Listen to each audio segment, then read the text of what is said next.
Keep clicking it.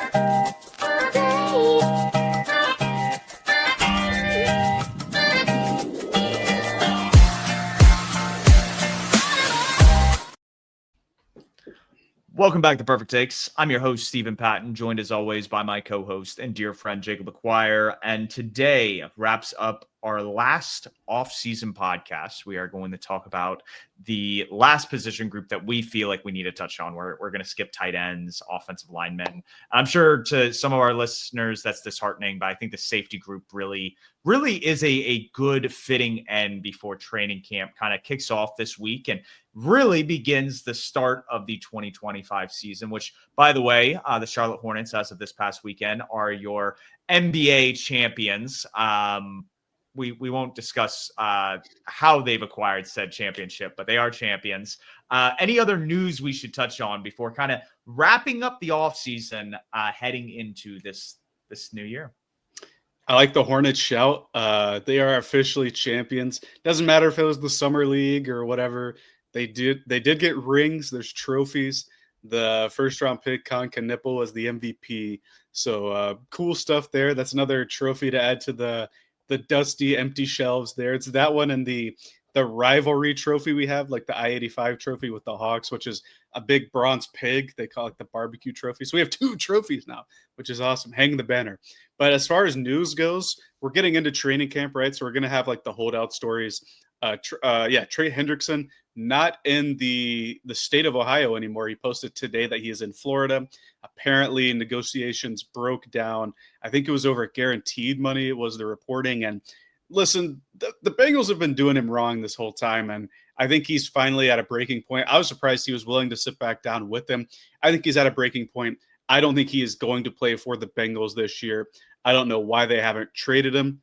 The Bengals also still haven't signed Shamar Stewart, the only first-round pick and the only non-arrested draft pick to have not signed his deal yet with training camp starting. So Shamar Stewart, their first-round pick, not with the team, not at training. He can't practice at training camp because he doesn't have a deal. He is at his college in Texas A&M practicing. And Trey Hendrickson, their star edge rusher, is in the state of Florida right now. I don't know if that pretends like a Jacksonville Jaguars or Miami Dolphins trade. Maybe he just lives there, or maybe he's from there, but he is not with the team right now. And I don't think he's going to end up with the team this season. I'm not so sure about that one. We've seen deals kind of get pushed to the very end. Nick Bosa, I think, being the latest example with the 49ers a couple years back, pretty much holding out to the end. This is a veteran player that knows the defensive scheme. As long as he's keeping himself in shape, which I'm assuming he's doing down in Florida, whether he's with friends, family, etc., he is definitely training day in and day out to stay prepared, to be ready if he gets the contract he's looking for. I think when it comes to Shamar Stewart, that has more to do with his agent and the advice he's being given. I think it's to his detriment when this guy has literally been fired as Zay Flowers' agent as he's going into a contract here. And the only deal his agent has really negotiated, who works for LAA Sports, is Dalvin Cook's deal a few years back. He also represents James Cook, who's kind of in a bit of a holdout situation with Buffalo. So this agent is not accomplishing a lot of great things, is not giving a ton of good advice to the people he's representing. And that's why I think he's damaging and tarnishing that relationship for that player, to where he should be looking for another agent and just taking the deal. Like, yes, you're not getting everything guaranteed in year 4. You should be pushing for it, but this is not the hill to die on, because other players that are probably worth that aren't dying on that hill.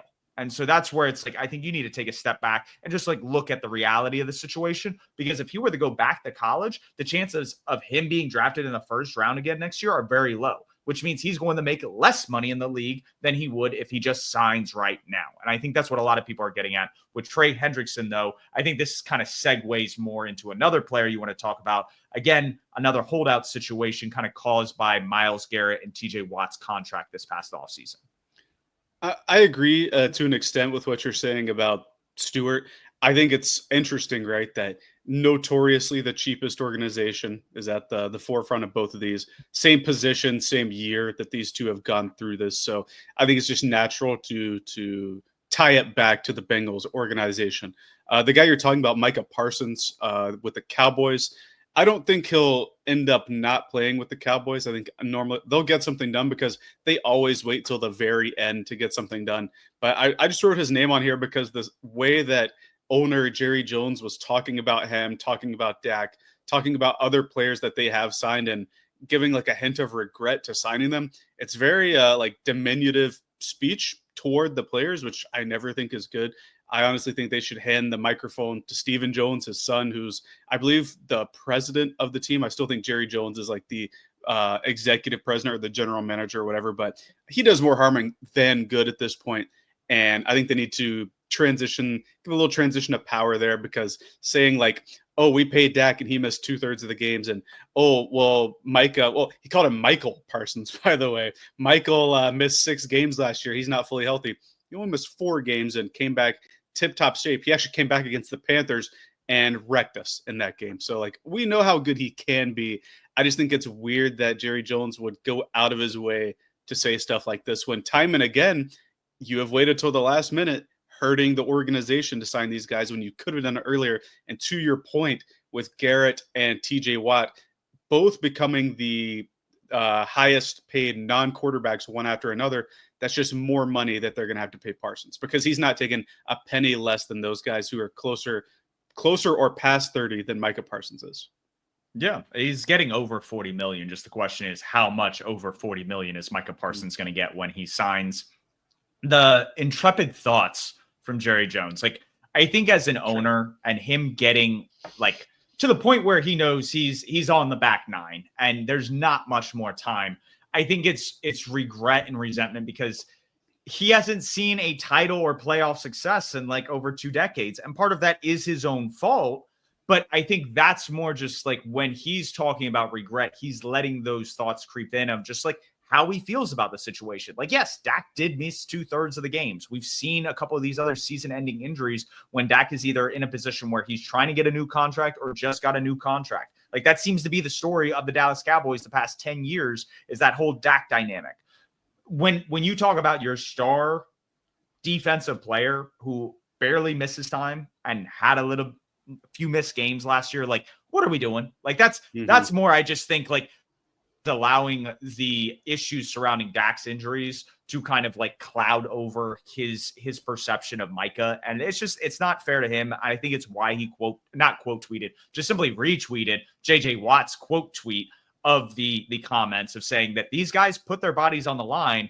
And this definitely pushes them to want to continue to put their bodies on the line for you as an owner. So it's a head scratcher for sure. Yeah, hopefully they can get something done and close the curtain or put a curtain on that situation. Hopefully, it looks like you got the joke that I was trying to land there. So I like that. Last thing, Zach Tom, offensive tackle with the Packers, signed a big extension, just under $100 million for 4 years. Highest guaranteed number, I believe it was, or year 1 guarantee for any offensive lineman. So good deal for him. They got him in the 4th round. I'm going to put that on there because I wanted to brag, because I had him as a 3rd round grade that year, a little bit above consensus, and it paid off for him. So happy to see that work out for him. It kind of alludes to a kind of deal we might have to give Ike Ekwonu if he performs well this year. Absolutely. And I think this is this year? Yeah, this is year 3 for him.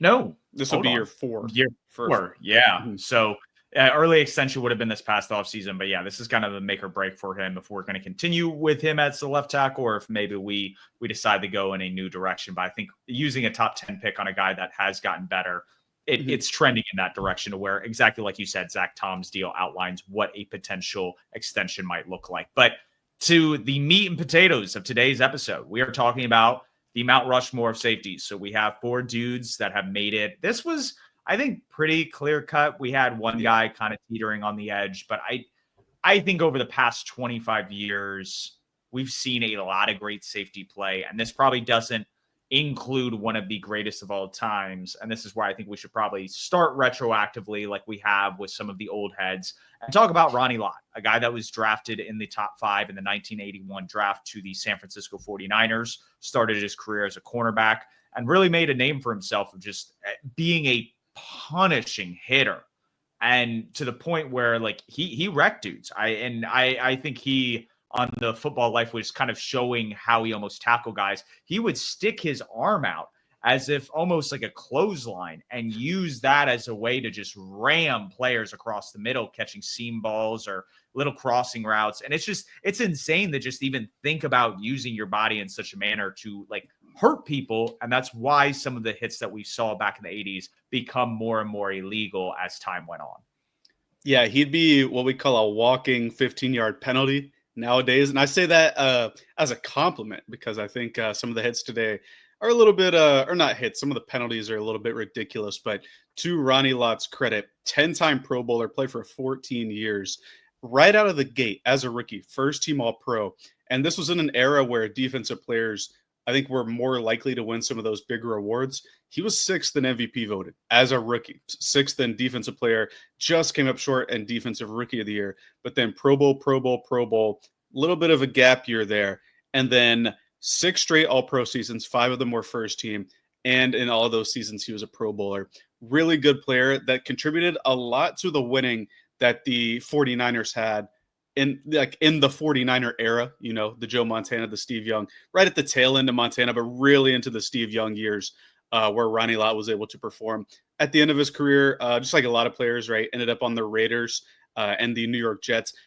A funny theme with the guys this week and last week, a lot of them ended up as Oakland Raiders at some point in their career, which I think is just interesting, and Jets as well. Just interesting that a lot of the DBs ended up circling there toward the end of their careers, but certainly deserving of being on this list. And I think as far as the Mount Rushmore goes, he's the oldest guy we'll talk about, but there are a couple guys like from way back when they were still trying to figure out how to throw a spiral that can be on the bygone era section here. So yeah, how much of Ronnie Lott's game translates would be an interesting one to bring up. But like you said, comes on the scene, is an automatic star, starts doing some things pretty spectacularly in terms of just being a big name player on a team that won a lot of Super Bowls in the 80s and 90s. Outside of Ronnie Lott, it's hard to name some of the defensive players that were on the Stars. Like we've talked about some of the guys that were on the Giants with Lawrence Taylor, some of the Cowboys and Steelers defensive players over the past couple Mount Rushmores. We haven't talked about any of the 49ers guys from that era. They haven't cracked these like kind of top 5, top 4 conversations. So I think this is a testament that the leadership he had on that team. And I think one thing, like a mantra of his, especially like growing up, was that he wanted to exhaust the life out of his opponent. It pretty much just sucked the soul out of each and every person that he hit. And if he didn't force a fumble, if he didn't take an interception back to the house, like he was almost upset with himself because he knew there was like more left on the field. Like he wanted to win every single snap. And having that mentality is what puts you in the Hall of Fame. It's what puts you on a list like this, is because it was never enough for him. And that's why he kept pushing the issue in terms of what excellence was. And that bar was set for a lot of the guys that we're going to talk about here upcoming. Yeah, and I really like how last week with corners, we talked about how these guys were career corners and toward the end, they would transition to safety, right? In their last 3, 4, 5 seasons. You mentioned that Ronnie Lott started as a corner, right? When he was first team All Pro as a rookie, that whole Pro Bowl stint, his first 4 years, all as a corner, right? Then there was the gap year when he transitioned to safety. And then once he's the safety, that's the 6 straight seasons, first team All Pro or second team, and a Pro Bowler, just showing that he could do it effectively at both levels early on in his career. Like he didn't, I don't want to say need to transition, but like he was able to be an effective corner and an effective safety. More so remembered as the safety though. And I think the 49ers liked him in the middle of their defense because he was somebody that could impact the passing game, but then he could get down and crash the box in the run game. And that was something he really couldn't do as a corner because you can just run to the other side. You can run away from a player like that. So I think that switch is really what helped them kind of make playoff pushes later on and compete against some of the NFC competition. But a guy that kind of came a little bit later, and really, I think he might be. Do we want to talk about the best guy, or do we want to like fast forward to the more recent? Because like I feel like we could talk about Ed Reed here as being like the quintessential safety. I think really taking that mantle, or we could kind of build up as crescendo to talk about him. I think we go in chronological order because I think when you talk about Ronnie Lott setting the stage, being a guy who wants to exhaust people with every hit he lays out, naturally the next guy we would talk about is the hard hitting safety or one of the hard hitting safeties of all time, and that's Brian Dawkins. Also, chronologically in draft order, he'd be the next guy. But I think when you go from Lott being like setting the stage as the hitter to Brian Dawkins, that's like the natural progression there. And I'll say this for the audience. If I were to get another jersey, it really would be a Kelly Green, Brian Dawkins jersey. And because this guy, he just was a maniac. Like a lot of people talk about players like having a switch on the field. He was that dude. Like he came out of the tunnel on all fours, ready to just eat your lunch. And it didn't matter. Like this guy has a play famous, like where he is draped up like a honey badger, jumping on the opponent like 5 yards away. And it's just a reckless abandonment. And he had the ability to just knock the living heck out of you. I mean, the hit that is forever ingrained in my mind is the 2004 NFC Championship where the Atlanta Falcons are playing in Philadelphia. And Michael Vick hits Algie Crumpler, seam route, down the middle. They're inside the 10. And Brian Dawkins laid a hit that, like, you could hear, like, through the camera. Like, that one of those just, like, ooh, like had to take a step back. And Crumpler held onto the ball. He made the catch. But, like, that was a hit that I will never – like, that is, like, Cam Chancellor, Sean Taylor, like what we just talked about with Ronnie Lott. Just a guy that could just be a absolute enforcer on the back end. He was hitting as hard as some of the guys we talked about a couple of weeks ago with the linebacker group, hitting as hard as guys like Patrick Willis, like Ray Lewis catching you over the middle. That was Brian Dawkins, and he's definitely not Ray Lewis or Patrick Willis size. He's able to do that from that safety spot. Maybe you can build up some steam and hit harder there, but I think as a testament as a safety, he was able to do that. As far as accolades go, he probably has the least of the four guys we'll talk about, but still 4 first-team All-Pros, just short of a Defensive Player of the Year, and 9 Pro Bowls, with 1 second-team All-Pro. Sporadic throughout his career. Like it wasn't like a 1 or not 1 year, like a 5-year prime or stretch or whatever. This was throughout his career. He was able to do this. He's transitioned to the Broncos, I think, toward the end of his career. Retired just a bit early. Like he didn't get the full Peyton Manning experience. I think he was there for that last Tebow year, which I think was 2010 was the Tebow playoff year, if I'm not mistaken. So he lived that experience. But I think out of all the guys, when it comes to what makes a safety, obviously for me, when I talk about the draft stuff, it's the back end coverage. But what makes a strong safety is being able to lay people out. And I think when it comes to the all-timers that we're talking about, nobody's going to do it like Brian Dawkins. Everyone else that we have either honorable mentions or era gone by, they don't have more than 3 first-team All-Pros. Brian Dawkins has 4. He has a one-time second-team All-Pro, so like 5 altogether. Mm-hmm. And it's just, to me, he was one of those guys, when you look back at like the early 2000s, the teams that were competing at the top of the NFC at the time were Andy Reid's Philadelphia Eagles and Tony Dungy's Tampa Bay Buccaneers. And those 2 defenses were pretty ferocious. And Brian Dawkins led one, John Lynch led the other. And if I had to take one, I'm taking Dawkins, even though I think, like, when you look at the Bucs defense in totality with the players they had, we've talked about Warren Sapp, we've talked about some of their linebackers, Rondé Barber's on that team. There's a lot more to work around than what Brian Dawkins and that coaching staff had to work with in Philadelphia. And I think that's just a testament to just his impact as a player and a leader in the locker room. For sure. I think we can move to the next guy in chronological order. This guy was drafted 1 year after Ed Reed, but the guy in our number 2 spot is the head and shoulders above the rest guy, Troy Polamalu. I think he's the shortest out of all of these guys that we're talking about, which is the funny part. He might be. He's like 5'10". I think everybody else is around 6 feet, but I'd have to check Ronnie Lott.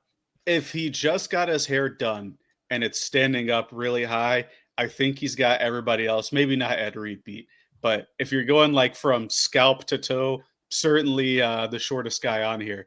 But really, really impactful nonetheless. This is a guy who, again, 4-time first team All-Pro. I think he was 2 times second team. and he had a defensive player of the year. This is the first guy we talked about that has a defensive player of the year. When I think about Polamalu, and you brought up if you're going to get another jersey, I hope you mean another non-Panthers jersey. But one of the first jerseys I had growing up was Jake Delhomme. But my second one was a Troy Polamalu jersey. I think my grandma got it for me when I was a kid. And just because I guess as a kid, I liked saying his name and stuff like that. But he was a really good player on the field. I think it was versus the Giants, where he's like, it's the diving interception. It might not be versus the Giants, but No, it's it's not the like Giants. it might be it's the Chargers divisional round game. The Chargers. So I was thinking of the blue. blue. Philip Rivers, and it's like the Edelman catch. It's like that close to. I'll put my hand up to the camera. It's like that close to the ground, like a millimeter or two, and he snags it off the ground for a big interception there. While he wasn't as impactful as a hitter or like a thumper like Dawkins was, I think he was more so all over the field, fitting the run and making just crazy interceptions game in and game out. And I think that it culminated really in 2010, where that I believe that is the Super Bowl year, right? Versus the Packers. I just want to be sure that I'm not speaking out of turn, but first team All-Pro, defensive player of the year, helps lead that Steelers team to play in the Packers that year. I think 2010 was the Packers Steelers year, right? That was the Super Bowl year. Yeah. So he was definitely a huge... And that was his defensive player of the year season. So it all kind of culminated there for him. Obviously, they didn't win it that year, but he was with the team for both of the prior wins. So he has some hardware alongside his individual accolades as well.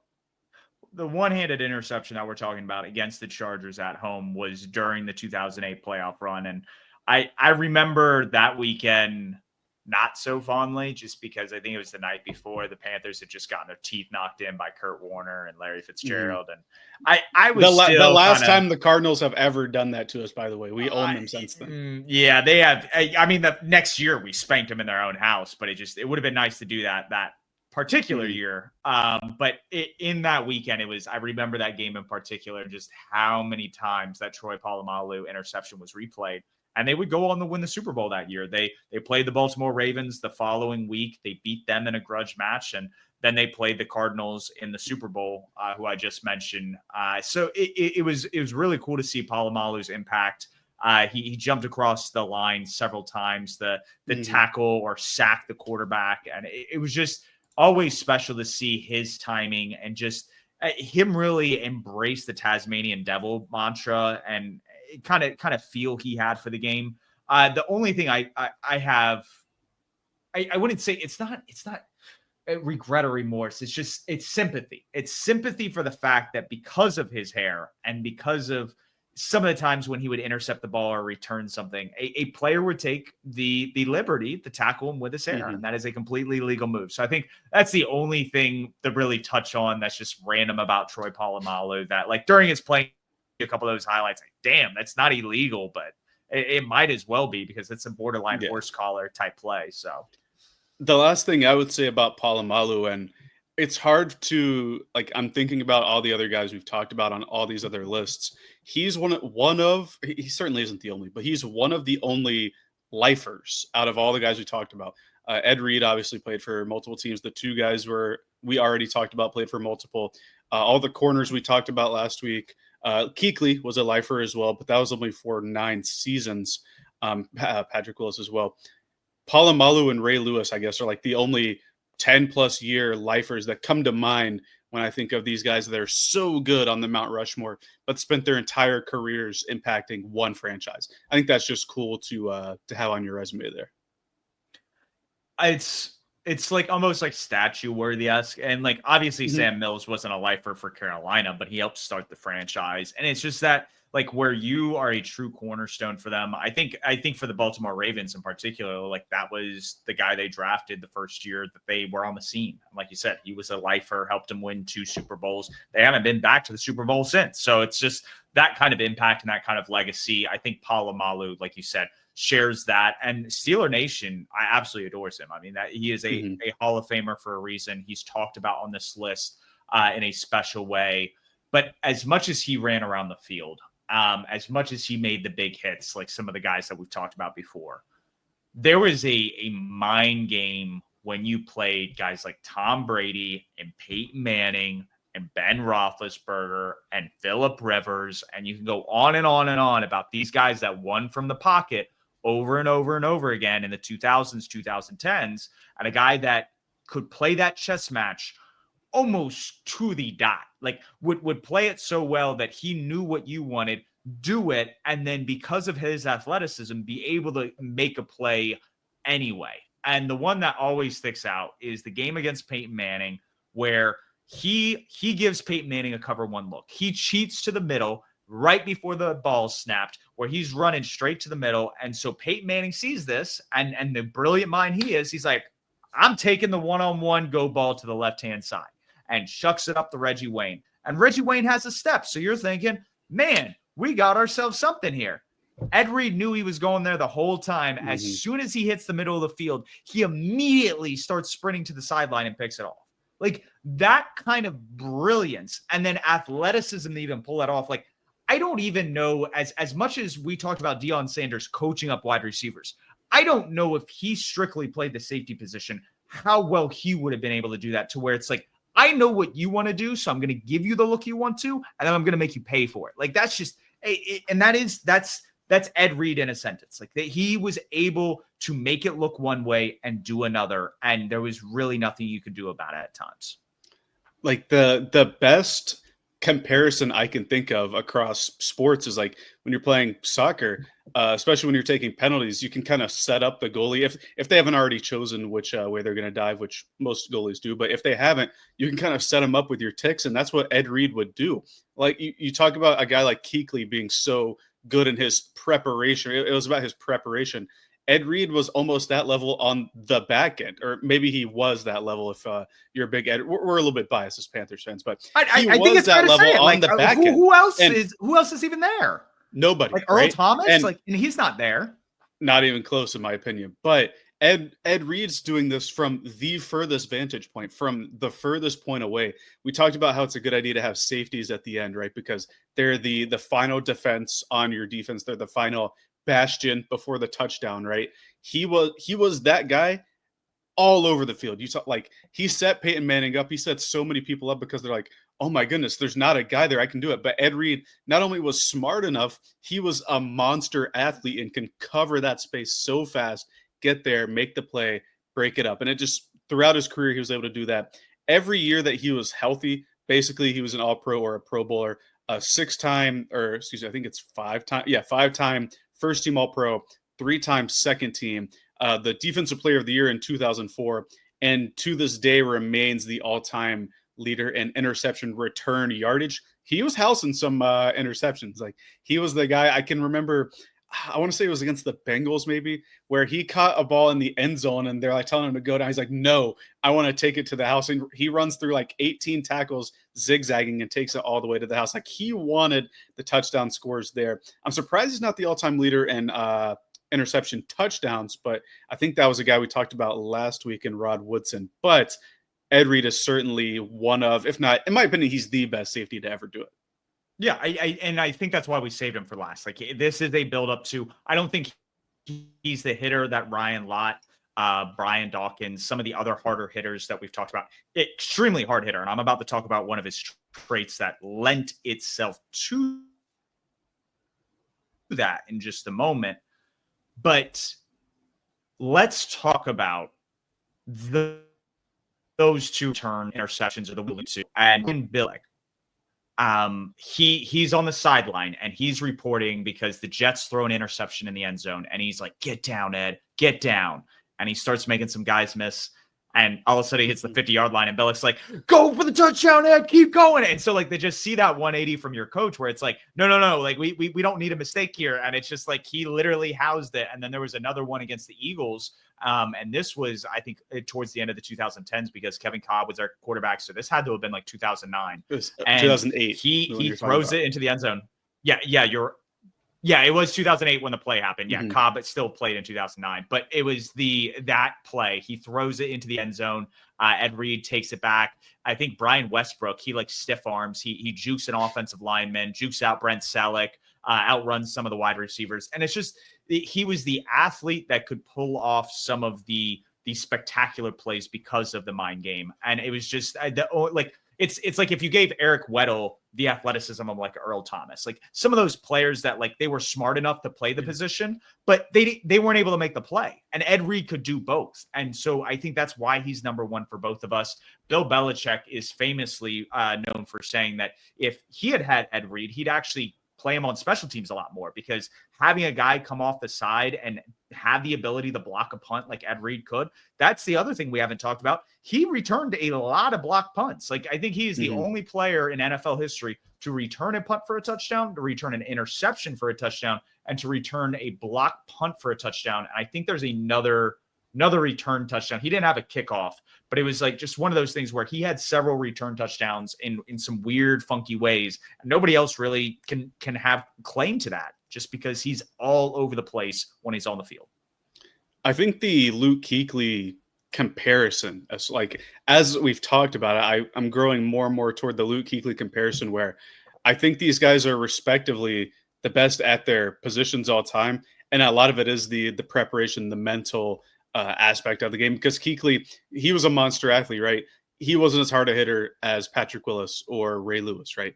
But I think his the totality of his game elevated him to that number one position. I think the same thing of Ed Reed, his the cerebral nature that he played with and his athletic ability catapults him to the top. I'm looking at his Pro Football Reference page. He's actually 5'11", 205 at his like peak height weight. So like he wasn't the 6'4" safety dominating, like Kyle Hamilton's like 6'3", 6'4". He's not that big of a guy. He's not a Derwin James sized guy, but he was still able to do it at the highest level that it's ever been done.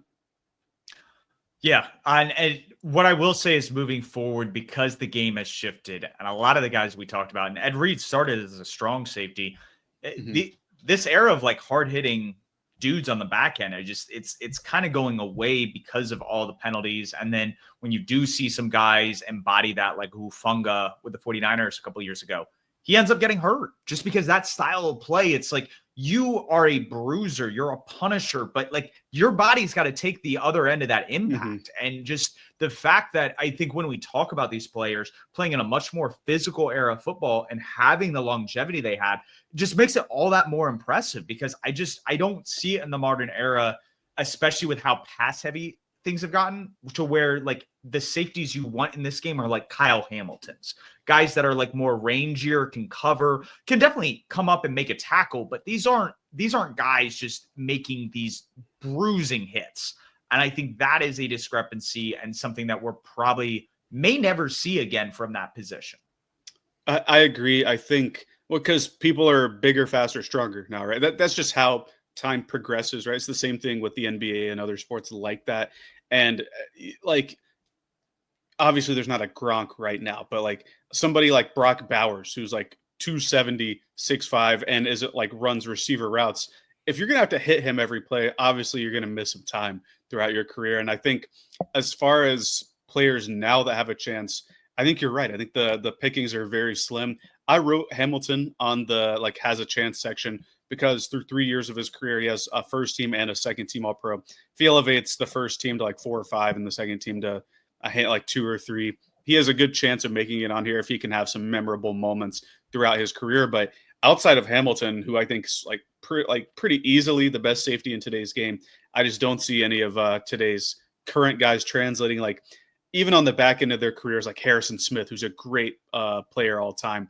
I don't think he certainly doesn't have the accolades, but I don't think someone like him, even with the longevity, can approach even the honorable mention guys that we haven't taught, like Earl Thomas, right? Steve Atwater with the Broncos, John Lynch, you mentioned, Darren Sharper, hardest hitting safety in the league, Darren Sharper.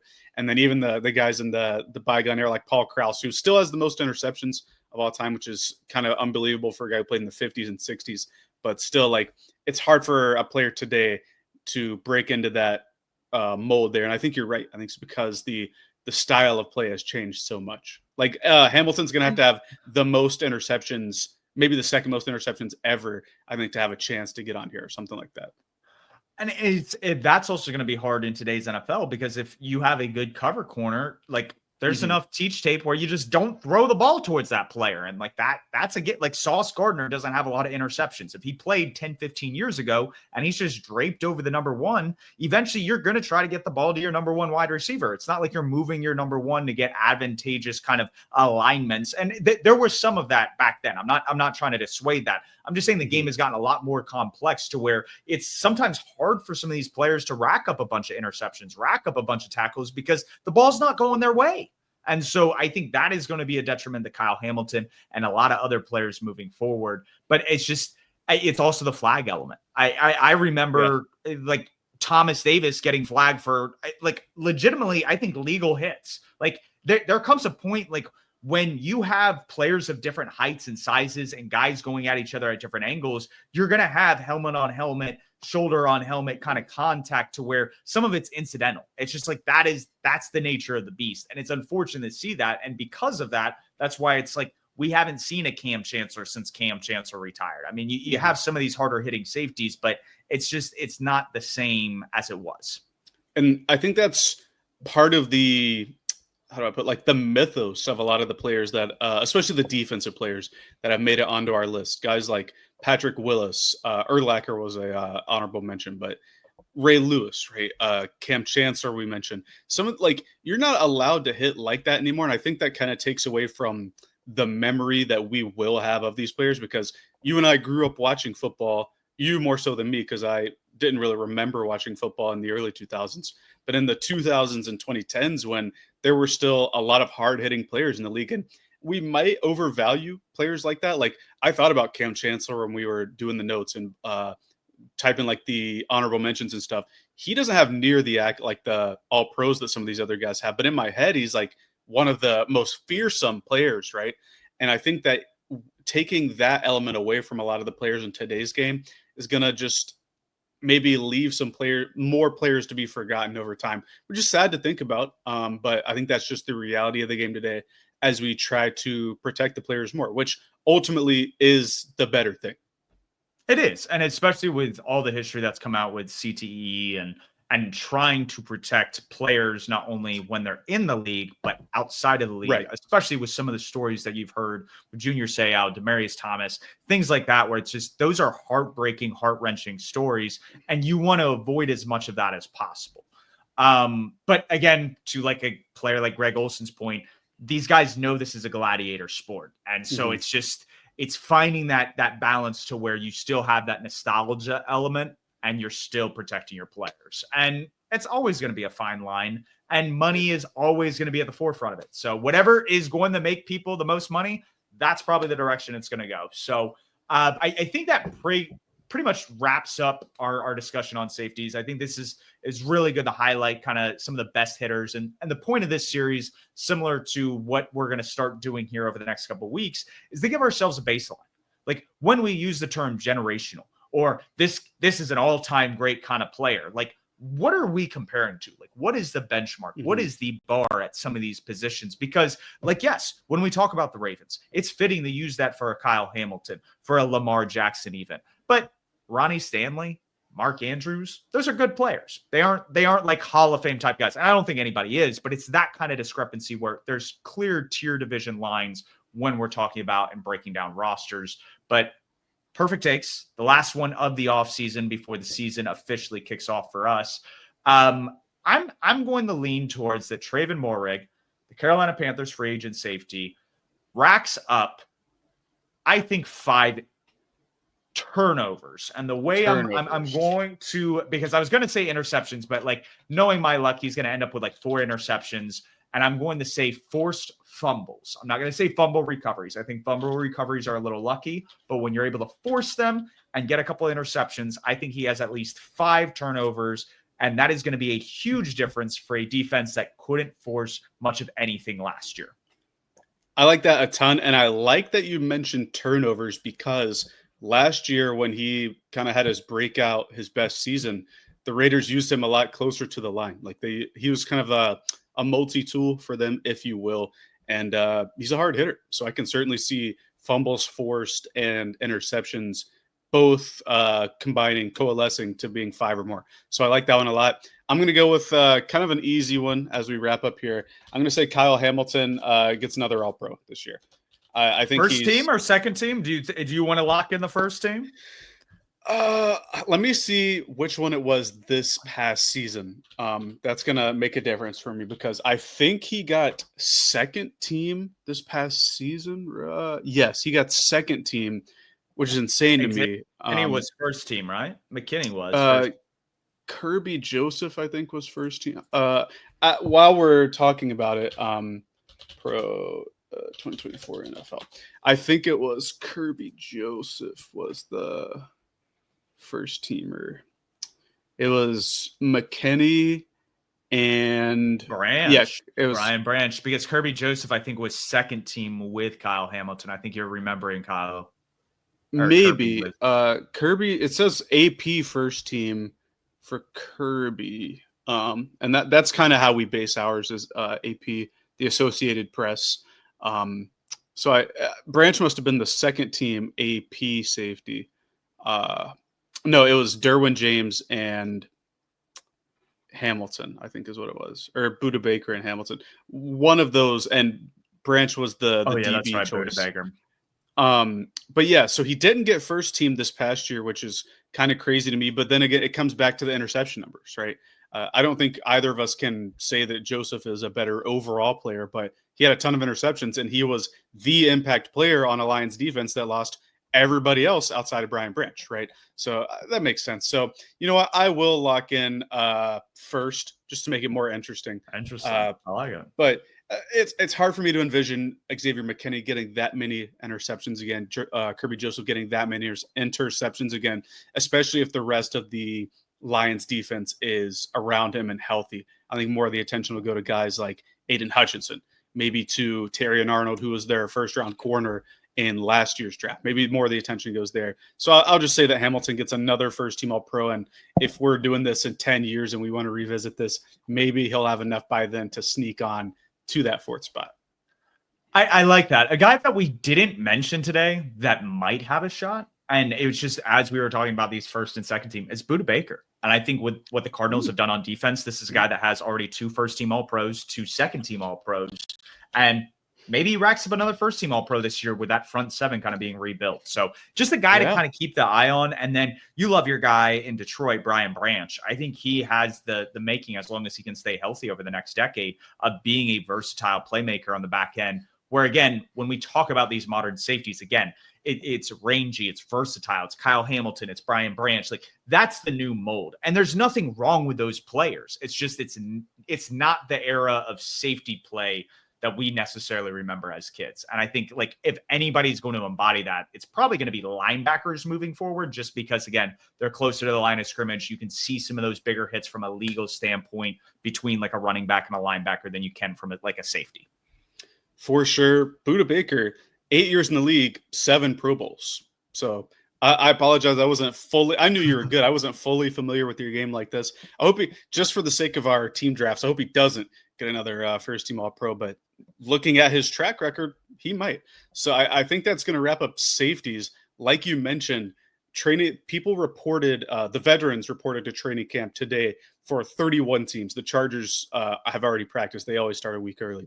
So on Thursday, we'll be talking about just Panther stuff, kind of questions we had going into training camp, position battles, that kind of thing, what we want to see from the rookies. Then after that, eventually, I think we'll figure out the timing, but we will get into the division breakdowns, which I'm glad we saved for the end because there's been some summer movement like Rodgers, Jalen Ramsey, that kind of thing that are going to be interesting to talk about.